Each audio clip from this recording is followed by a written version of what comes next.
Hi book besties, so I just finished The Sacrifice by Shantel Tessier and I rated this book 5 out of 5 stars. I had a feeling Tyson Crawford was going to be my favorite. I was absolutely right. This book was really good. But I feel like I've been saying that about all the Lord series thus far. I'm kind of interested to get into like, I have no idea who's next in the series. No idea. I haven't read the backs of the next 3 at all. But I'm kind of interested to see like if any of them cover the Carnage, like the Carnage 3. I don't really know if they're brothers, but I call them the Carnage brothers because they like work and live together, and like that's how I like associate them in my brain. But I'm like kind of interested to see like if any of the next ones cover those guys. So we will see. This is your one warning. If you don't want spoilers, keep scrolling. So if you don't know, The Sacrifice follows Tyson Crawford and Lakin. In the first 2 books, you hear a lot about Tyson and kind of like some of his story. Obviously, you don't get his whole story in the first 2 books because it's not about him.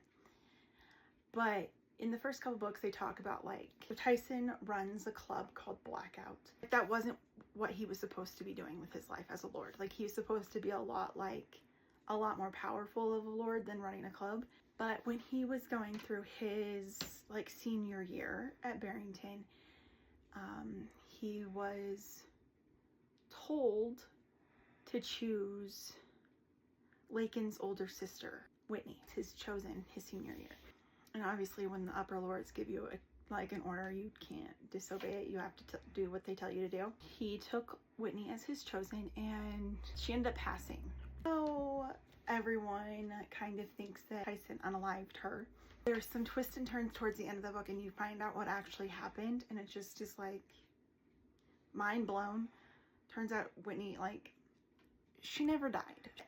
That's towards the end of the book. So after that all happened, the lords, I guess, realized that he was set up, and they gave him the opportunity to run Blackout and pretty much do whatever he wants to do, kind of thing. Like, there's no rules set on him, so if he wants to people, he can, whoever. And he put in the stipulation that like he would do that only if he got to marry whoever he wanted to marry when he wants to marry. Fast forward a couple years, Lakin is 21 and her dad has pretty much, she's been like this arranged marriage with another lord for like 3-ish years.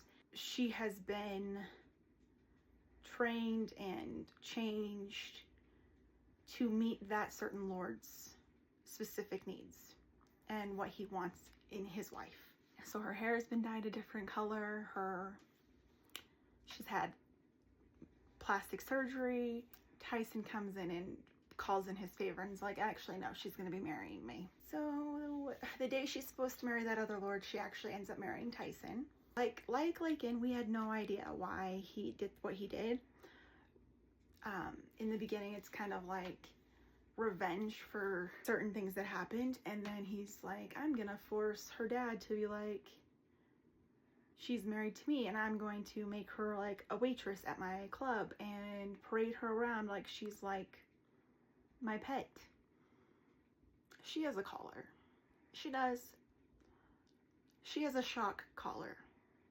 So anytime she gets out of hand or disobeys, he just opens up an app on his phone and just buzzes her. It quickly turns into like obviously more. Like you find out like how he was set up with Whitney's passing and that Whitney's not actually dead. A whole bunch of stuff. Like Lakin's dad was planning on selling her. Like, so her marriage to like the other lord was gonna be a sham, and he was gonna end up selling her as like a virgin to like make money off of her. And then once Tyson stepped in, he was all like, well, we're gonna get her pregnant first and then we're gonna sell her and the babies, which is what he tried to do. Luckily Tyson's that much of a morally gray character and took down a lot of people to get to her and stop it. There's a lot that happened in this book. And I said it in the last one, but honestly, I love the fact that we're just as clueless as the female main characters in these books until the end when they find out everything as well. I love it. Most of this book, I'm just like, what the hell is happening? And what am I missing? And then you get to like about this much through, and then things start to kind of like click into place, and you're like, oh my God, that makes total sense. Well, that sucks. These are great books. There are certain things in here that I'm like, damn. Okay. If you are new to the dark romance world, I definitely would recommend you check your trigger warnings and the things that happen in this book. She has a list. Like in the first couple pages. I skip them.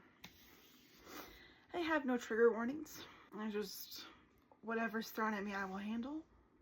Honestly, I love this series. I'm honestly thinking about getting a Lord series tattoo because this arm is filled with, not filled, but it's working on getting filled with things from my favorite books. If you have any Lord series tattoos, drop them in the comments. I want to see them. I need help. I need recommendations. If you haven't read The Sacrifice by Shantel Tessier, I would definitely go check it out. I would start with The Ritual first, which is book 1, and then read them in order because I feel like if you don't, they won't make sense. Or you're gonna be missing things that like are explained in the other books. Thank you for watching this video. I hope you guys enjoyed, and I will see you in the next one.